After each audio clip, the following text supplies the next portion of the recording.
ஆகாஷ்வாணி.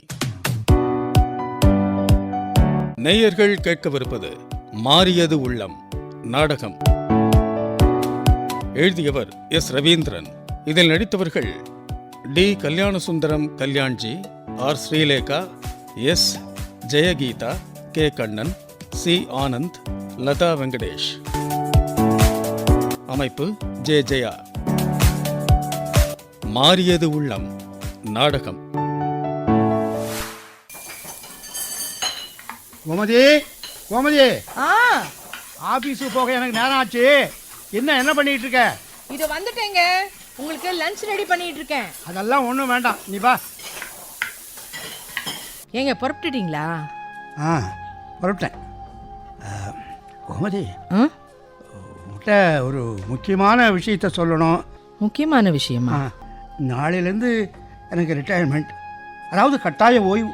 அதனால் இன்னைக்கு எனக்கு ஃபேர்வெல் பார்ட்டி வச்சுருக்காங்க. கோமதி, இனிமே உனக்கு ரெஸ்ட்டு தான். காலையில் நீ சீக்கிரமாக எழுந்து கஷ்டப்பட வேண்டாம், என்ன?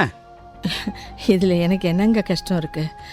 எத்தனை வருஷமாக வேலை செய்கிறேன், எனக்கு கொஞ்சம் கூட அலுப்பே வராதுங்க. ஆனால் இனிமேல் உங்களுக்கு தான் ரொம்ப போர் அடிக்கும். எப்படி காலத்தை ஓட்ட போகிறீங்களோ தெரியல, அதான் கவலையாக இருக்குது. நீ சொல்கிறதும் சரிதான். அந்த வேலையிலன்னா வேறு எங்கேயாவது வேலைக்கு போகணும். இதை பாருங்க, அதெல்லாம் ஒன்றும் வேண்டாம். உழைச்சதெல்லாம் போதும்.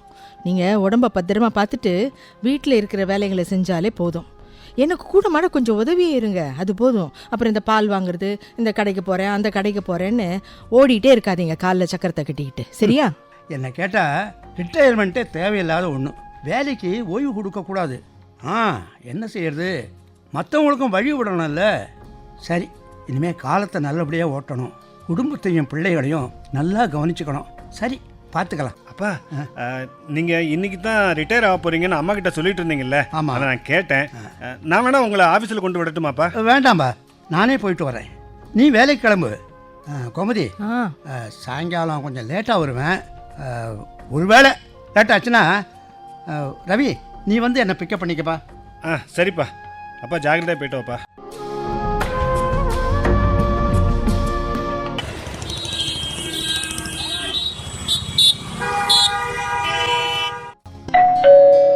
கோமதி,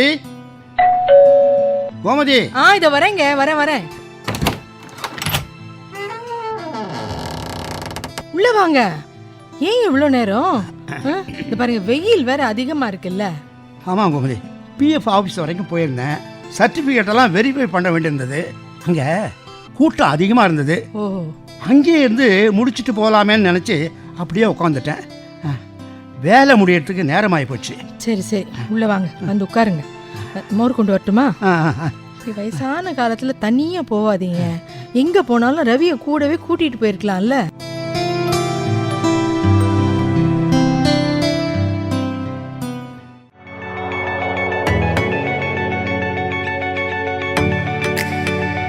அம்மா, அம்மா, எங்க இருக்க? யாரு? அடடே சீதா, வாமா, வா. என்னம்மா இப்படி திடீர்னு சொல்லாம கொள்ளாம வந்திருக்க? வழக்கமா நீ எப்பவுமே ஒரு ஃபோன் போடுவல்ல. சரி, என்ன ஆச்சு? சரி, உள்ள வா, முதல்ல நீ உள்ள வா.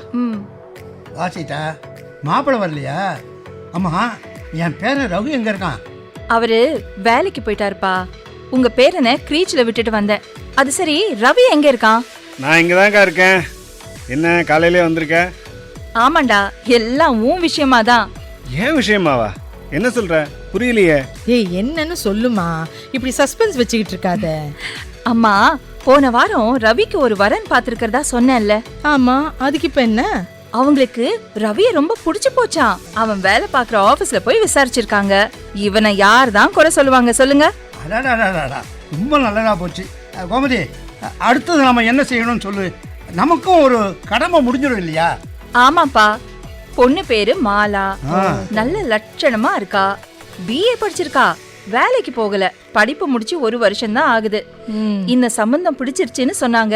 நீங்க என்ன சொல்றீங்க? இல்ல, நாங்க சொல்றதுக்கு என்னமா இருக்கு?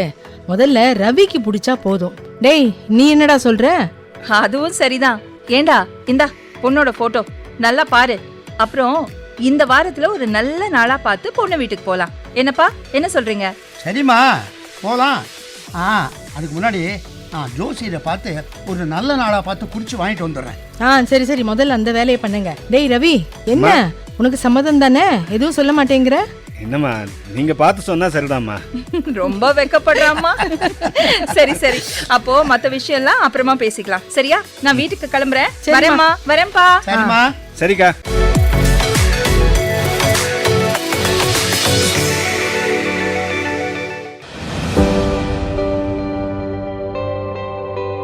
சீதா, சீதா. அப்பா வாங்க வாங்க. எப்படி இருக்கீங்க? நல்லா வாங்கப்பா, இப்படி உள்ள வந்து சோஃபால உட்காருங்க. இந்த பக்கம் வந்து ரொம்ப நாள் ஆயிடுச்சு. எப்படி இருக்கீங்கப்பா? நல்லா இருக்கம்மா. வீட்டில் பெருசாக வேலை எதுவும் இல்லைல்ல. உன் புண்ணியத்தில் ஒரு வழியாக ரவிக்கு நல்ல இடத்துல சம்மந்தம் பண்ணிட்டோம். இனிமேல் எனக்கு என்ன வேலை? வீடு வாசல்னு பொழுது போகுது. ஆனால் ஆஃபீஸில் ரிட்டைர்மெண்ட் சம்மந்தமாக கொஞ்சம் வெளியில் வேலை இருக்கு, அதான் வர முடியல. ஆமாம், மாப்பிள்ளை எங்கே போயிருக்காரு? அவரு ஆஃபீஸ் வேலையா திருச்சி வரைக்கும் போயிருக்காருப்பா. ஓஹோ. வர 2 நாள் ஆகும். சீதா. அப்பா. சீதா. அப்பா. அம்மா, எனக்கு கொஞ்சம் நெஞ்சு வலிக்குது. என்ன பண்றதுன்னு தெரியல. என்ன ஆச்சு? ஐயோ அப்பா, அப்பா என்ன செய்யுது? அப்பா, அப்பா, அப்பா, அப்பா பயப்படாதீங்கப்பா. அப்பா இருங்க. அப்பா மூச்சு விட கூட முடியல. ஆஸ்பத்திரிக்கு போலாம். அம்மா, என்னால தாங்கிக்க முடியலமா. ஒரு நிமிஷம் இருங்கப்பா, ஒரு நிமிஷம் இருங்க. ஹலோ ஹலோ ரவி, இங்க இருக்க? உடனே வாடா, அப்பாவுக்கு உடம்பு சரியில்லை. அப்பா அப்பா பயப்படாதீங்கப்பா, இப்போ ரவி வந்துருவான். ஆஸ்பத்திரிக்கு போயிடலாம்.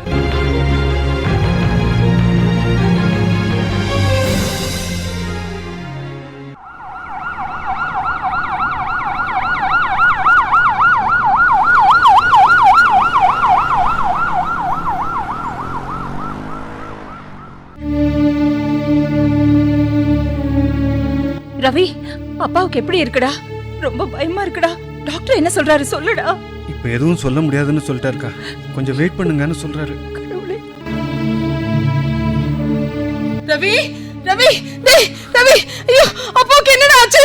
ஐயோ எனக்கு ஒண்ணுமே புரியலையே. நல்லா தானடா இருந்தாரு, இப்போ என்னடா ஆச்சு அவருக்கு?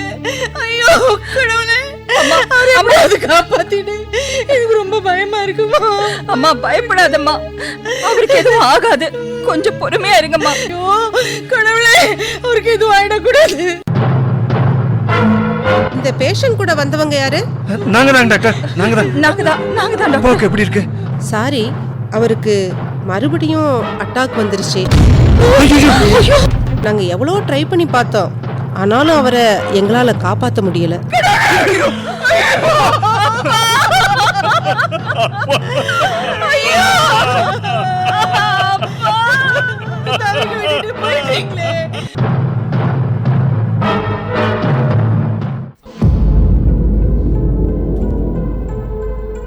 என்னங்க மாமா காரியம் முடிஞ்சு 1 மாசம் ஆக போகுது, இன்னும் மசமசன்னு இருந்தா என்ன அர்த்தம்? நீ என்ன சொல்ற மாலா? சொரக்கால உப்பு இல்லன்னு. சரி சரி, கோபப்படாத. என்ன பண்ணணும்னு சொல்லு. ஆமா, காரியம் முடிஞ்சதும் தனியா போற வழிய பாக்கலாங்க. அதை விட்டுட்டு என்னென்னவோ செய்றீங்க. சரி, நான் இன்னைக்கு பேசிடுறேன், ஒன்னும் கவலைப்படாத, சரியா? அம்மா, அம்மா எங்க இருக்க? இங்கதான் இருக்கேன். சொல்லுப்பா, என்ன விஷயம்? அம்மா, உன்கிட்ட ஒரு விஷயம் சொல்லணும், அதான்.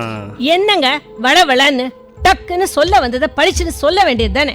என்னம்மா மாலா, அவனை போய் இப்படி மிரட்டுற? கொஞ்சம் பொறுமையா பேசுமா. அப்புறம் என்ன செய்ய சொல்றீங்க அத்தை? எல்லாத்துலயும் இவர் இப்படித்தான், உடனே விஷயத்த சொல்ல மாட்டாரு. அதான் சத்தம் போட்டேன். சரி சரி, கொஞ்சம் பொறுமையா இரு, அவனே சொல்லுவான். ரவி, என்னன்னு சொல்லுப்பா. அம்மா, சுற்றி வளைக்காம சொல்கிறேம்மா. நானும் மாலாவும் தனி கொடுத்தனம் போகலான்னு முடிவு செஞ்சுருக்கோம்மா. டேய், என்னடா என்னடா திடீர்னு இப்படி ஒரு குண்டு தூக்கி போடுற? ஏண்டா இந்த நேரத்தில் இப்படி பேசலாமா? அப்புறம் எப்ப பேசுறது அத்தை? நாங்களும் எத்தனை நாளைக்கு தான் இப்படியே இருக்கிறது? அதனாலதான். என்ன பேசுறீங்க நீங்க? அப்பா அம்மாவோட இருந்த வரைக்கும் உங்களுக்கு என்ன பிரச்சனை? கல்யாணம் ஆகி 2 வருஷம் கூட ஆகல. அவங்க என்ன குறை வச்சாங்க உங்களுக்கு? இல்ல இங்க யாராவது வந்து தொந்தரவு பண்ணாங்களா? இப்ப என்னடான்னா அப்பா இறந்து 1 மாசம் கூட ஆகல, அதுக்குள்ள தனி கொடுத்தனும் போறேன்னு சொல்றது சரியா? அத்தை தனியா இருந்தாலும் நாங்க அவங்கள நல்லா பாத்துப்போம், கைவிட மாட்டோம். கேக்குறதுக்கு நல்லா இருக்குமா? ஆனா ஊர் உலகம் என்ன சொல்லும்? என்னவோ உங்களை கொடுமைப்படுத்தி வெளியே அனுப்பிட்டாங்கன்னு நினைச்சுக்க மாட்டாங்களா? இப்படிப்பட்ட நேரத்துல அம்மாவுக்கு ஆதரவா இருக்காம தனியா போற அளவுக்கு என்ன குறைய கண்டீங்க? ஏ ரவி, இது உனக்கே நல்லா இருக்கா? அக்கா, நான் குறை எதுவும் சொல்லவே இல்லை. அம்மாவுக்கு என்ன தேவையோ அதை நான் கண்டிப்பாக செய்வேன். நீ இதில் எதுவும் குத்தம் சொல்ல வேண்டாம். அம்மா சீதா, வேண்டாம் வேண்டாம், நீ எதுவும் சொல்லாத. அவனுக்கே இது தெரிய வேண்டாம்மா. என்னால் அவங்களுக்கு தொந்தரவாக இருக்க முடியாதும்மா. என் வழியை நான் பார்த்துக்கிறேன். யாரையும் நம்பி நான் இல்லைம்மா. அவங்க ஒரு முடிவை எடுத்துட்டாங்க, அப்புறம் நாம தடுத்தா அப்படியே விட்டுருவா போகிறாங்க. ரவி, உனக்கு எது சரின்னு படுதோ அதையே செய்ப்பா. மாமா சொத்துக்களை பிரிக்கணும். என்ன மாலா இது இப்படி பேசுற? சொத்து பத்துன்னு எல்லாம் பேசுற? உங்களோடத யாரும் எடுத்துக்க போறதில்ல. அக்கா, மாலா சொல்கிறத தப்பாக எடுத்துக்காத. அப்பாவோட சொத்துக்களை 2 பங்கா பிரிக்கணும். அதனால தான். என்ன சொன்ன? 2 பங்காவா? அப்புறம் எனக்கு? இது என்ன வேடிக்கை? அப்பாவுக்கு அப்புறம் அவரோட சொத்துக்கு நானும் அம்மாவும் தானே உரிமை கொண்டாட முடியும். அதுக்காகத்தான் நாங்கள் தனியாக போக முடிவு பண்ணோம். என்ன விளையாடுறியா? பொண்ணுக்கு ஒரு பங்கு கொடுக்கணும் தெரியுமா? ஹே, அப்படிலாம் தர முடியாது. உன் வீட்டுக்காரர் தான் நல்லா சம்பாதிக்கிறார்ல, அப்புறம் என்ன? ரவி, போது நிறுத்து. நல்லா இருக்குடா, ரொம்ப நல்லா இருக்கு நீ பேசுறது. இப்படியெல்லாம் நீ பேசுவேன்னு நினைச்சு கூட பார்க்கலப்பா, நினைச்சு கூட பார்க்க.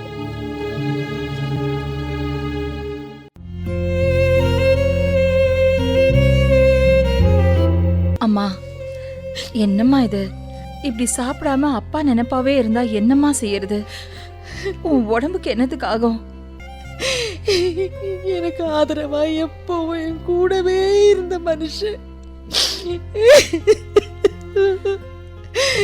இப்படி திடீர்னு போயிட்டாரு. எங்கேயோ காணாம போன மாதிரி தான் இருக்கு.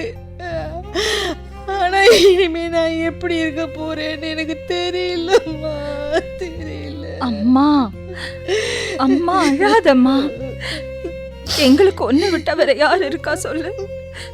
நான் மட்டும் அப்பா இல்லாம எப்படிம்மா நிம்மதியா இருக்க முடியும் சொல்லு? நானும் உன்ன மாதிரி புலம்பி அழுதுகிட்டே இருந்தா உனக்கு யாருமா தைரியம் சொல்லுவா? கோமதி, கோமதி.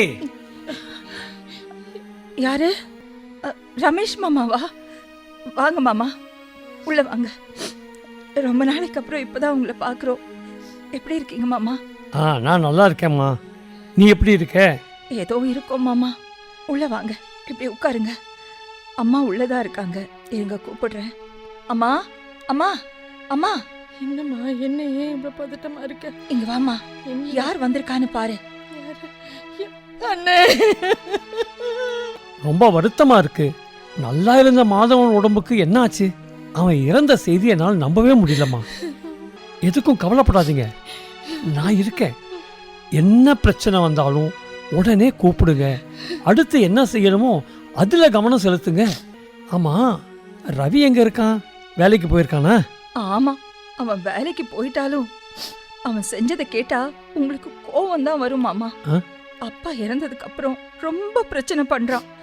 அப்பா இறந்ததுக்கு அப்புறம் எல்லா காரியத்தையும் முன்ன நின்னு செஞ்சான், அவ்வளவுதான். அதுக்கப்புறம் அவன் இங்க வர்றதே இல்ல. எப்பவாவது வந்து பார்த்துட்டு போறான். என்ன செய்யறதுனே புரியல மாமா. நீ என்னமா சொல்ற? ரவியினால பிரச்சனையா? நம்பவே முடியல. அப்படி என்ன நடந்துச்சுமா? இப்ப அவன் கவலை என்ன தெரியுமா அண்ணே? என்னை யாரு கவனிக்கிறது, யாரு பாத்துக்கிறது, இதுதான் அவன் பிரச்சனையே. அவன் தானே அம்மாவை நீ கவனிச்சுக்கணும், அதானே முறை. நீங்க சொல்றது சரிதான் மாமா. ஆனா ரவி சண்டை போடுறான். எவ்வளவோ சொல்லி பார்த்துட்டோம், ஒன்னும் பலன் இல்ல. என்னம்மா இது அநியாயமா இருக்கு? பெற்றவங்கள பிள்ளைங்க தானே பார்த்துக்கணும். பொண்ணுங்க கட்டி கொடுத்த வீட்டில் தானே இருப்பாங்க. அங்க போய் யாராவது அம்மாவை வச்சுக்க முடியுமா? அதை புகுந்த வீட்டுக்காரங்க ஏத்துக்குவாங்களா? அது கூட பரவாயில்ல மாமா, சொத்தை உடனே பிரிக்கணுமா? இதுல ஒரு பைசா கூட எனக்கு தர மாட்டாங்களாம். ஐயோ, கல்யாணம் செஞ்சு கொடுத்ததே போதும், இதுக்கு மேல உனக்கு சொத்து கித்தெல்லாம் ஒன்னும் கிடையாதுன்னு சொல்றான். ரவிய நல்ல பையன் நினைச்சேன், இப்படி செய்யறானே. சரி, ஒன்றும் கவலைப்படாதீங்க. நீங்க 2 பேரும் நல்ல முடிவா எடுக்கலாம். அப்போ நான் புறப்படுறேன். நான் இருக்கேன் கோமதி. பிரச்சனையை சுமூகமாக பேசி முடிப்போம். அப்புறம் நான் வரட்டுமா? சரிங்க மாமா. வாங்கண்ணே.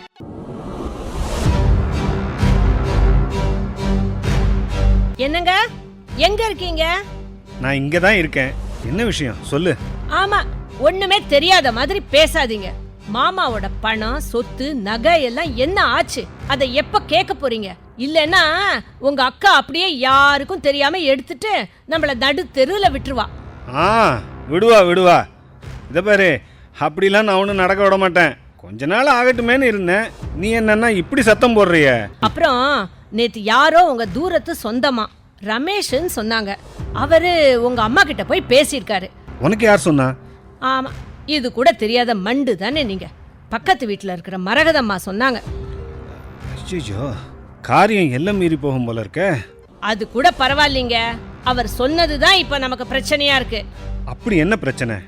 சீதாவுக்கு சொத்துல பங்கு தரமாட்டோம்னு சொன்னோம்ல, ஆமா. அத கேட்டவரு 2ல 1 பாத்துருவோன்னு கோவமா சொல்லிட்டாராம். வரட்டுமே, என்ன சொல்றாருன்னு தான் பார்ப்போம்.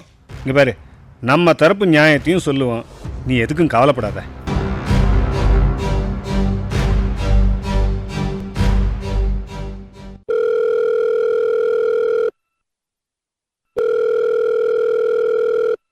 ஹலோ ஹலோ ரவி, நான் ரமேஷ் மாமா பேசுகிறேன். நல்லா இருக்கியா? நான் நல்லா இருக்கேன் மாமா. நீங்க எப்படி இருக்கீங்க? எப்போ ஊர்ல இருந்து வந்தீங்க?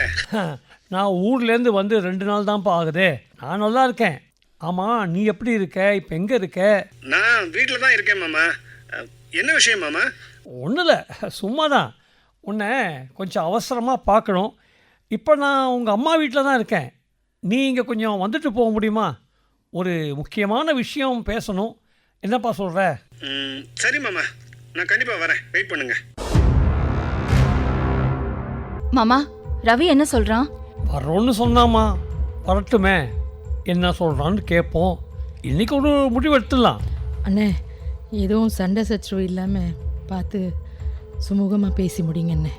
வரட்டும்மா, நாம் ஏன் பயப்படணும்? நான் எல்லாம் பார்த்துக்கிறேன்.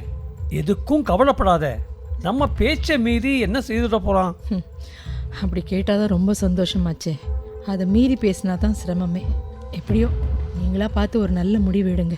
கடைசி காலத்தில் எதுக்கு இந்த பசங்க கிட்ட வம்பு தும்புன்னு தான் நினைக்கிறேன். என்னம்மா நீ இப்படி விரக்தியா பேசுற? பெத்தவங்களுக்கு எதிராக யார் தப்பு செஞ்சாலும் அவங்களுக்கு தான் கெடுதல் நடக்கும். அதனால மாமா எடுக்கிற முடிவு நல்லதா தான் இருக்கும்.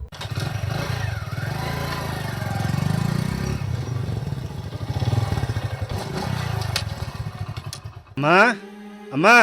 வாப்பா ரவி, எப்படி இருக்க? மாலா எப்படி இருக்கா? எல்லாரும் நல்லா இருக்காங்கம்மா. நீ எப்படி இருக்க? ஏதோ இருக்கேன். சரி, 10 நாளாவது 2 பேரும் என்ன ஏதுன்னு வந்து ஒரு தடவையாவது பார்த்தீங்களாடா? அம்மா, அது வந்துமா வேலையா போச்சு. அதான். உனக்கு மட்டுமா வேலை? எல்லாருக்கும் தான் வேலை இருக்கு. சரி சரி, அதை விடு. ரவி, என்னப்பா இது? அப்பாவுக்கு இப்படி ஆச்சரியன்னு எல்லாரும் சோகத்தில் இருக்காங்க. நீ தானே அவங்களுக்கு ஆதரவாக இருக்கணும். சரிப்பா, அதெல்லாம் போட்டோம். இப்படி வந்து உட்காரு. நீங்கள் இந்த குடும்பத்தில் ரொம்ப முக்கியமானவங்க. உங்களை மாதவன் வளர்த்து ஆளாக்கி நல்லா படிக்க வச்சு பொறுப்பாக வளர்த்துருக்கான். அப்போது நீ எப்படி இருக்கணும்? அது வந்து மாமா, கொஞ்சம் பிரச்சனை. என்னப்பா பிரச்சனை? உங்களை நல்ல பிள்ளைங்களா நினச்சிட்டானே அப்பா அம்மா வளர்த்தாங்க. ஆனால் நீங்களாம் அதை மறந்துட்டு இப்படி அம்மாவை தனியாக தவிக்க விட்டுட்டு சொத்து அது இதுன்னு பிரச்சனை பண்ணுறீங்க. இது உங்களுக்கே நல்லா இருக்காப்பா? ஐயோ மாமா, நீங்க எங்களை தப்பா புரிஞ்சுக்கிட்டு இருக்கீங்க. அம்மா மேல பாசம்லாம் இல்லைன்னு நினைக்காதீங்க மாமா. அப்பாவை இழந்து தவிக்கிறோம். நாங்க ஒன்றும் அம்மாவை கைவிடலையே. அவ்வளவு பாசம் வச்சிருக்கிற நீங்க உங்க அப்பா பேரை கடைசி வரைக்கும் தக்க வச்சு மாதவன் பிள்ளைங்க நல்லவங்க தான் நிரூபிக்கணும் இல்லையா? இப்ப நாங்க என்ன தப்பு செஞ்சிட்டோம் மாமா? நீங்க என்ன சொல்ல வரீங்க? சரிப்பா, சுத்தி வளைக்காம நேரா விஷயத்துக்கு வரேன். அப்பா இறந்த பிறகு அம்மாவை யாரு பார்த்துக்கிறதுன்னு ஒட்டி போடுற, இதுக்கு என்ன அர்த்தம்? மாமா, அது வந்து நான் பார்த்துக்க மாட்டோம்லாம் சொல்லலையே. சரிப்பா, அதை விடு. உங்க அப்பாவுக்கு 2 பிள்ளைங்க. உங்க எல்லாரையும் ஒரே மாதிரி நினைச்சு தான் வளர்த்தாரு. ஆனா அப்பா சேர்த்த சொத்துக்களை உனக்கு மட்டும்தானே சொந்தம் கொண்டாடுறது ஏன்? மாமா, நீங்களே சொல்லுங்க. சீதாவுக்கு கல்யாணம் பண்ணி வச்சு எல்லா தேவைகளையும் செஞ்சிட்டோம், நிறைய செலவழிச்சிட்டோம். புகுந்த வீடு தானே இனிமே சீதாவோட சொத்து. அப்படி இருக்கும்போது நாங்க எதுக்கு கொடுக்கணும்? அதுக்காக எனக்கு எதுவுமே தர முடியாதுன்னு ஏன் சொல்லணும்? அப்பா சொத்துல மகளுக்கும் பங்கு உண்டுன்னு சட்டம் இருக்கு. சொத்துரிமை பத்தி தெரியாதா? அதெல்லாம் சரிதான். உனக்கு இப்ப என்ன குறைச்சல்? இந்த சொத்து தான் உனக்கு முக்கியமா? மாப்பிள்ளை நல்லா தானே உன்னை வச்சிட்டு இருக்காரு, அதானே நாங்க கேக்குறோம். அத நான் முடிவு செய்யறேன். சரி, அதெல்லாம் விடு. அம்மாவை வச்சு பார்க்க முடியாதுன்னு ஏன் சொன்ன? அது என் பிள்ளைய பார்த்துக்கவே முடியல. வேலைக்கு மாலாவால் சமைச்சு கொடுக்கவோ பராமரிக்கவோ முடியாது. அதுக்காக நான் அம்மாவெல்லாம் விட்டுற மாட்டோம். சரி, அதையெல்லாம் விடுப்பா. இப்படி எடுத்தோம் கவுத்தோன்னு இருந்தா ஊர் உலகம் என்ன சொல்லணும்னு கொஞ்சமாவது யோசிக்க வேண்டாம்? இப்போ உன் ஒய்ஃபுக்கு கொடுக்குற உரிமையை ஏன் பெத்த அம்மாவுக்கு கொடுக்க மறுக்கிற? இதுக்கு காரணம் கேட்டா அம்மாவுக்கு வயசாயிடுச்சு, அவங்களால வேலை பார்க்க முடியாதுன்னு ஒரே வரியில பதில் சொல்லிடுவேன். சரி, இப்போ முடிவா ஒன்று சொல்றேன், இதை கேட்டுக்க. அப்பா சொத்தை 3ஆ பிரிக்கணும். அம்மாவை உங்ககிட்ட தான் வச்சுக்கணும். இதுக்கு ஒத்துக்கலைன்னா வேற என்ன செய்யலாம்னு யோசிக்கணும். என்ன சொல்ற? அண்ணே, அதெல்லாம் வேண்டாம் அண்ணே, விடுங்க. நான் தனியாகவே இருந்துக்கிறேன். யாரும் என்னை பார்த்துக்க வேண்டாம். என்னால் தனியாக இருக்க முடியும். என் கணவர் உயிரோடு இருக்கும்போது எனக்கு என்ன சொல்லி கொடுத்தாரோ இல்லையோ, நான் எப்படி தைரியமாக இருக்கணுங்கிறத மட்டும் நல்லாவே சொல்லி கொடுத்துருக்காரு. நான் ஒருத்தர் பின்னாடியும் போக மாட்டேன்னு. நீங்கள் உங்கள் வேலையை பாருங்க அண்ணே, நீங்கள் பாருங்க. அம்மா, என்ன பேச்சு இது? இது உன்னோட உரிமை மட்டும் இல்ல, எங்களோட கடமை. அப்பா உனக்காக என்ன குறை வச்சாரு? நீ பேசாம இருமா. இவங்களுக்கு தேவை பாசம்லாம் இல்ல, பணம், சொத்து, அது மட்டும்தான். சொந்த பந்தம்லாம் வேண்டாம். தனியா வாழ்ந்து பழகிட்டாங்க. செல்லு, டிவி, சினிமா, இதுதான் இவங்களோட உலகம்னு நினைச்சு வாழ்ந்துட்டு இருக்காங்க. நாங்கெல்லாம் அப்பா அம்மா சொந்தம் பந்தத்துக்கு ஏங்கி தவிக்கிறோம். இது புரியவே மாட்டேங்குது. சீதா, நீ ஒன்றும் பதட்டப்படாத. உன் தம்பி நல்லா யோசிக்கட்டும், ஒரு முடிவுக்கு வரட்டும். அதுக்கப்புறம் என்ன செய்யலாம்னு பார்க்கலாம். என்னை பொறுத்த வரைக்கும் மாதவன் குடும்பம் ஒத்துமையாக இருக்கணும். ஊர் உலகம் கை நீட்டி பேசக்கூடாது, அவ்வளவுதான். சரியா? சரிங்க மாமா.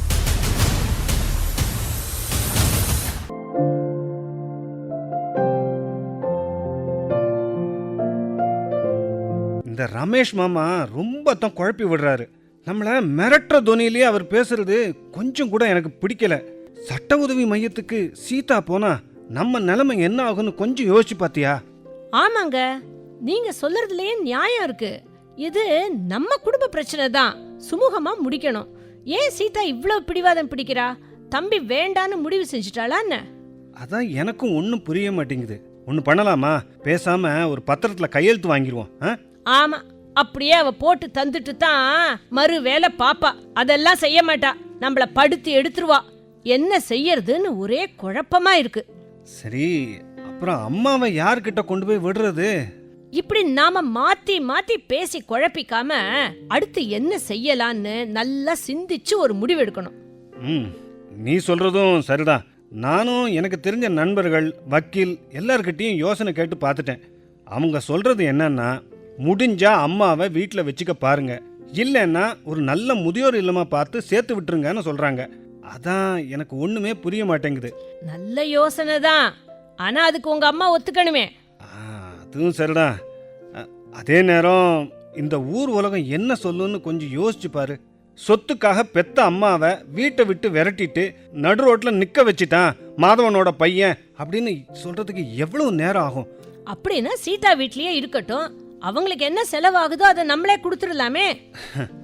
இதுக்கு சீதா சம்மதிக்கணுமே. அதுக்கு மேல மாப்பிள்ள அதுக்கு ஆதரவு தரணும். அதுக்கு நாம ஒரு பங்கு கண்டிப்பா கொடுத்தே ஆகணும். அப்படி பார்த்தா சீதாவுக்கு ஒரு பங்கும் அம்மாவுக்கு ஒரு பங்கும் நாம கொடுக்கணும். இதுல எந்த சமரசமும் செய்யறதுக்கு வாய்ப்பே இல்லை. சரி, நாளைக்கு ரமேஷ் மாமா கிட்ட சொல்லி பார்ப்போம். அவர் என்ன சொல்றாருங்கிறதையும் பார்ப்போம்.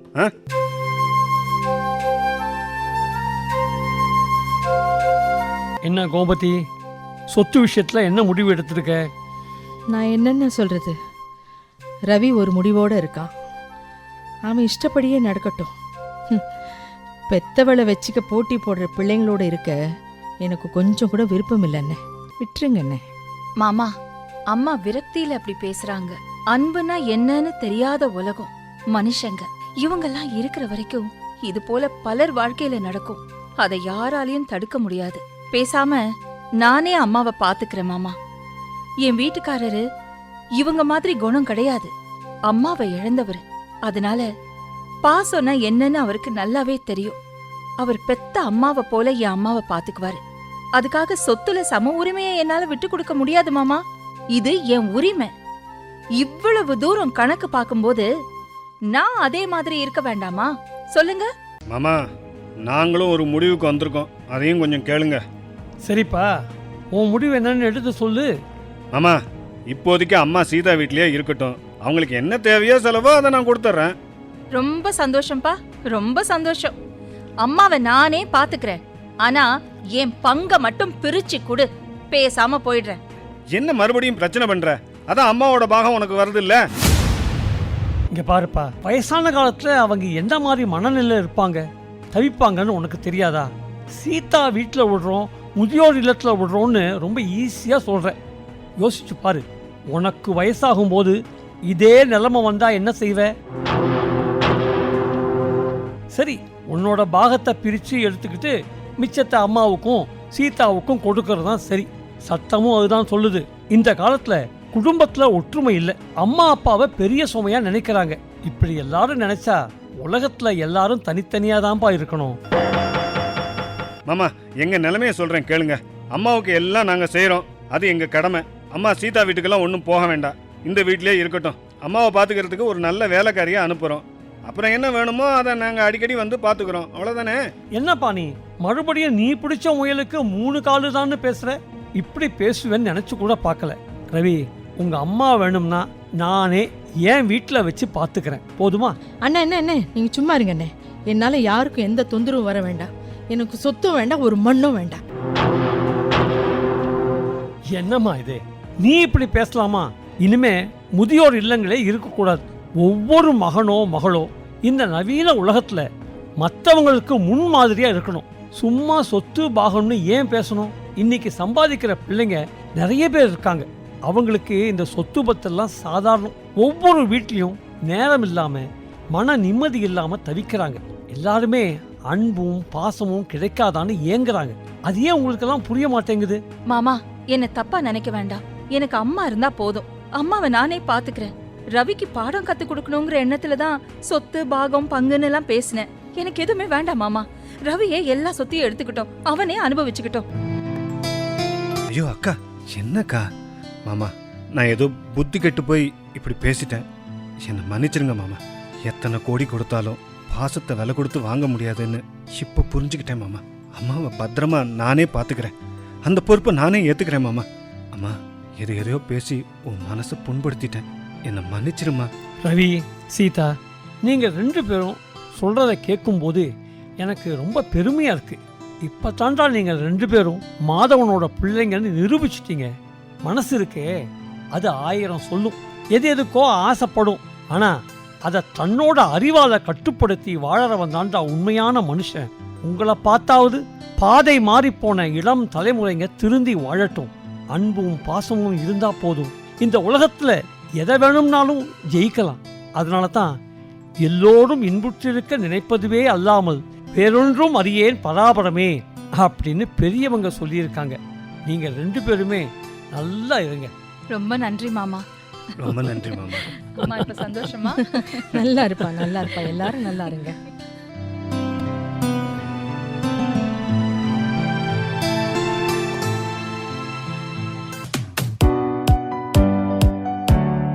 நேயர்கள் இதுவரை கேட்டது மாறியது உள்ளம் நாடகம். எழுதியவர் எஸ். ரவீந்திரன். இதில் நடித்துள்ளவர்கள் மாதவனாக டி. கல்யாணசுந்தரம் கல்யாண்ஜி, கோமதியாக ஆர். ஸ்ரீலேகா, சீதாவாக எஸ். ஜெயகீதா, ரமேஷாக கே. கண்ணன், ரவியாக சி. ஆனந்த், மாலாவாக லதா வெங்கடேஷ். தொகுப்பு டி. சுஜின்குமார். அமைப்பு ஜே. ஜெயா. படைப்பு ஆகாஷ்வாணி சென்னை.